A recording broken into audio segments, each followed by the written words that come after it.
So 9 gold medals. This is the 10th chapter, ICSE board class 10.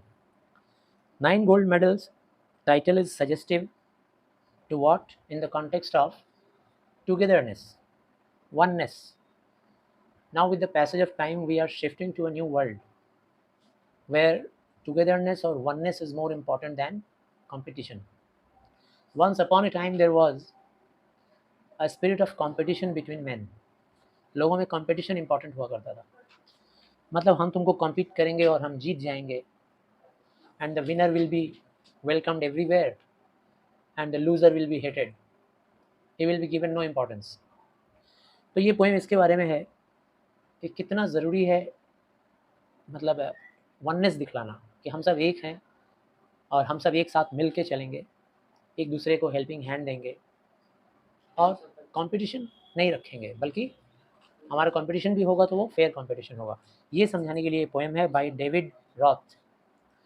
तो ये जब context, मतलब किस कॉन्टेक्स्ट में ये पोएम लिखा गया, तो ये जो स्पोर्ट बहुत बड़ा स्पोर्ट्स इवेंट होता है हम लोग के वर्ल्ड में, और वो होता है ओलंपिक्स. तो ओलंपिक्स का स्पोर्ट इवेंट है ये. The athletes had come from so many countries. Poem का लैंग्वेज बहुत ही सिंपल है और बिल्कुल क्या बोलेंगे उसको, फ्री वर्ड्स में लिखा गया है. फ्री वर्ड्स किसको बोलते हैं? जैसे कि कोई रिदमिक कॉम्बिनेशन ना हो, राइमिंग पैटर्न ना हो. जैसे पहले लाइन का एंडिंग में है कंट्रीज़, दूसरे का एंडिंग में है ब्रॉन्ज, तो कंट्रीज़ एंड ब्रॉन्ज का कोई राइम नहीं है. तीसरे का है ट्रेनिंग ब्रॉन्ज कंट्रीज़, किसी का कोई राइम नहीं है. ऐसा बिना राइम बिना मैचिंग करने वाला जो लाइन्स होता है ना, उसको हम लोग बोलते हैं फ्री वर्ड्स. हिंदी में कहते हैं मुक्तक छंद. मुक्त है, बंधा हुआ नहीं है किसी राइमिंग पैटर्न में. पूरा स्टोरी ऐसा है. The athletes had come from so many countries. दुनिया भर के अलग अलग देशों से बहुत सारे स्पोर्ट्समैन आए थे कंपटीशन के लिए. To run for the gold. To run for the means to take participation, to participate in the event so that they could win gold. Gold is the first prize, so that they could win silver. Silver follows the gold. And bronze, ये जो bronze होता है कांसा चमकदार metal होता है, देखे होगे, ठीक है ना. तो ये ब्रोंज फॉलोज द सिल्वर. तो कैटेगरी वाइज सबसे जो बेस्ट करता है उसको गोल्ड मिलता है, जो थोड़ा सा गुड से बेटर होता है उसको सिल्वर, और जो गुड होता है उसके लिए bronze. Many weeks and months in training, and to take participation in that sports event, they had engrossed themselves, they had made themselves busy throughout the year, throughout weeks, throughout months. न जाने कौन कितना साल से, Olympics तो 4-4 साल में होता है, तो 4-4 साल में कितना वीक्स उन लोगों ने अपने आप को बिजी करके रखा था. क्या करने में? प्रैक्टिस करने में, परफेक्शन पाने के लिए. एंड मंथ्स, न जाने कितना वीक्स कितना मंथ्स. जैसे तुम लोग परफेक्शन पाने के लिए, तुम लोग भी अभी उसी तरह का एक स्पोर्ट्स बॉय हो, तुम्हारा भी ओलंपिक्स होगा मार्च में, ठीक है ना. तो तुम जो ओलंपिक्स में जाओगे वो कौन सा ओलंपिक है भाई? ICSE का. अब तुम लोग कितना महीने से, कितना हफ्ते से अपने आप को परफेक्ट बनाने में लगे हो. In training, you are getting training under so many school teachers, tuition teachers, all building up to the games. And why did they do so? They all did so in order to build themselves, to build their skill. अपने skill को build करने के लिए उन लोगों ने ऐसा किया, so that they could win the game. Next stanza. All round the filled spectators were gathered. All round filled spectators were gathered means everywhere, on all sides, on the what we say, platforms had been erected everywhere, circle wise. Stadium हम लोगों ने देखा ही है. तो everywhere they had been surrounded by the spectators. They were gathered by spectators. Spectators मतलब those visitors who had come to witness the competition. Cheering on all the young women and men. And these spectators were cheering up. सब लोग cheer up कर रहा है. कोहली कोहली कोहली, ठीक है ना. कोई और बोलेगा भाई धोनी धोनी, ऐसे बोलेगा. क्रिकेट में बोलते हैं लोग. तो वही एक्सपीरियंस हम लोग ले लेंगे भाई, ओलंपिक्स में भी है. सब चीयर अप करता है, ठीक. जब तुम लोग एग्जाम में जाओगे तो हम लोग स्पेक्टेटर बन जाएंगे, टीचर लोग. हम लोग भी अंदर अंदर चीयर अप कर रहे होंगे, चिल्ला रहे होंगे प्रियम, ठीक है ना. देखेंगे क्या करते हो, चीयर अप करेंगे. On all the young women and main, ये सारे यंग वुमेन एंड मेन को लोग चीयर अप कर रहे थे. Then the final event of the day was approaching, And then finally, that day of the competition, day of the final match, it approached very soon. The last race about to begin. And the last race, race मतलब human race, ठीक है ना, इंसान का जाति वाला race नहीं, मतलब race participated by so many sports boys and girls. तो अब वो होने वाला था. The last race was about to begin. The loudspeakers called out the names of the runners. और हम लोग जब ऐसा देखे होंगे, कभी ना कभी विजिट किए होंगे या पार्टिसिपेट किए होंगे, तो what experience do we have? If we are the competitor, then our names are announced. Mike में अनाउंसमेंट होता है, आ जाओ भाई, नंबर ये, तुम्हारा नाम लेके बोलेगा मिस्टर एक्स, नंबर बी, ठीक है, मिस्टर वाई, ऐसे बुलाएगा. Loud speakers called out the names of the runners. सारे रनर्स आ गए जो लोग रेस करने वाले थे. The 100 meters the race to be run, and it was a competition to be undertaken for 100 meter race. अब 100 meter रेस के लिए ये कंपटीशन था. खूब तेज़ दौड़ लगानी है. जो सबसे पहले आ जाएगा वो गोल्ड, जो उसके बाद आएगा वो सेकंड में सिल्वर, और थर्ड वाले को bronze. The 9 young athletes stood there determined. 9 young athletes, एकदम नौजवान एथलेट्स लोग, 9 लोग, एकदम हट्टे कट्टे, चौड़े, चौड़ा चेस्ट, मस्कुलर बॉडी, एब्स वाला लोग, ठीक है ना, सब आगे खड़ा है. स्ट्रॉन्ग थाइज है, लेग का मसल्स है, सब एकदम रेडी है, कूद रहा है, जंप लगा रहा है.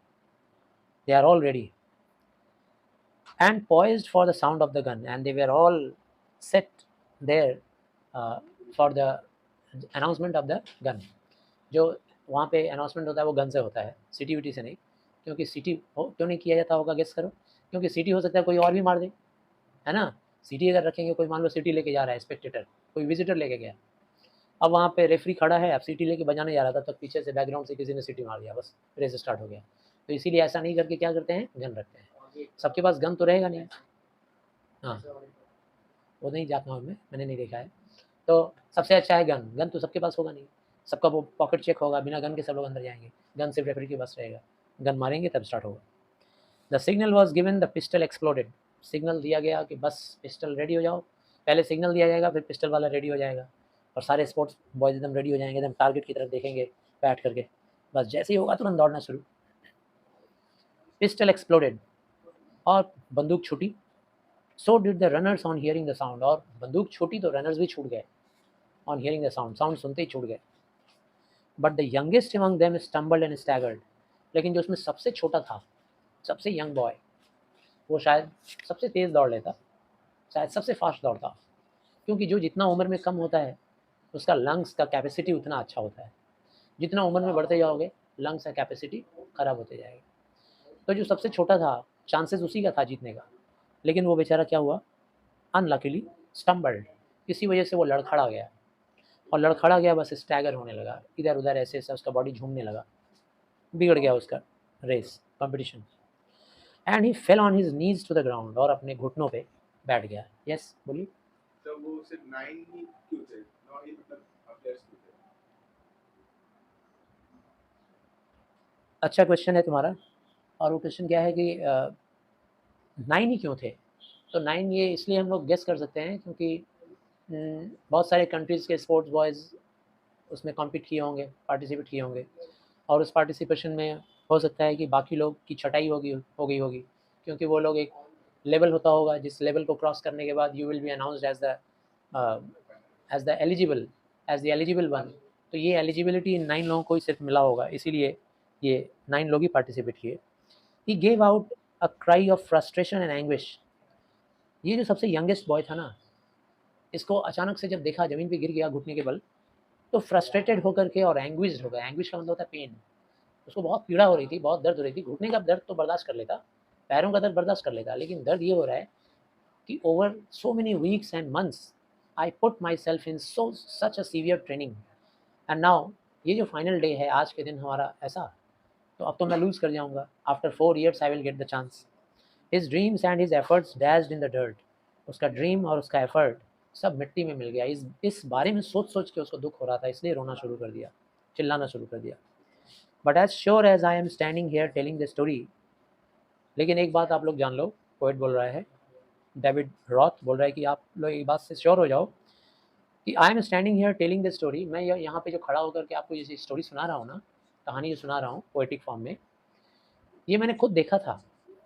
Now it's a strange one, but here is what occurred. अब जो मैं कहानी आपको बताने जा रहा हूँ, that is very strange, विचित्र कहानी है वो, लेकिन ऐसे ही हुआ था. Here what has happened, ऐसे ही हुआ था वो. तो अब मैं आपको बताऊँ कि क्या हुआ था उस दिन. The 8 other athletes stopped in their tracks. वो बाकी के जो 8 थे ना एथलेट, जो ये 9 को 9वें को छोड़ करके आगे बढ़ गए थे और तेज़ी से भाग के एकदम बहुत आगे चले गए थे, जब उन लोगों को ऐसा फील हुआ, when they perceived that the youngest of the athletes, the 9th one, वो पीछे गिर गया है, घुटने में चोट आ गई है, बैठ गया है, सारे रुक गए अपने ट्रैक पे, एक साथ रुक गए, सबका सोच एक जैसा.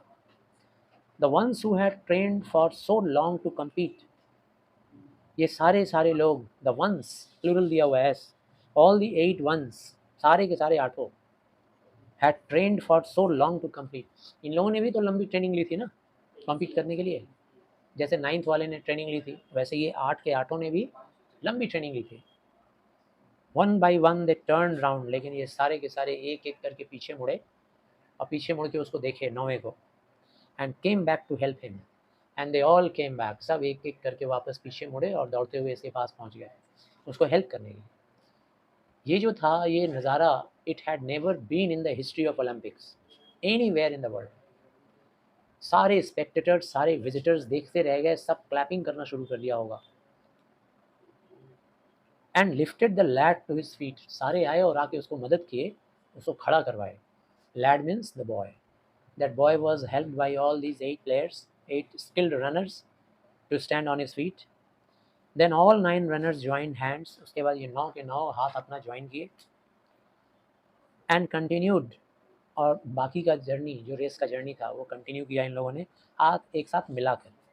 कोई कमज़ोर, कोई फास्ट, सब भूल गया. एक कम्युनिटी, एक रेस बन गया स्पोर्ट्समैन का. It was a great inspiration that teaches us, also that we should also join our hands in the race of our life. We should not compete each other. एक को पीछे करना है, हमको आगे बढ़ना है और आगे बढ़ के हमको खुशी मिलेगी, ऐसा नहीं सोचना है.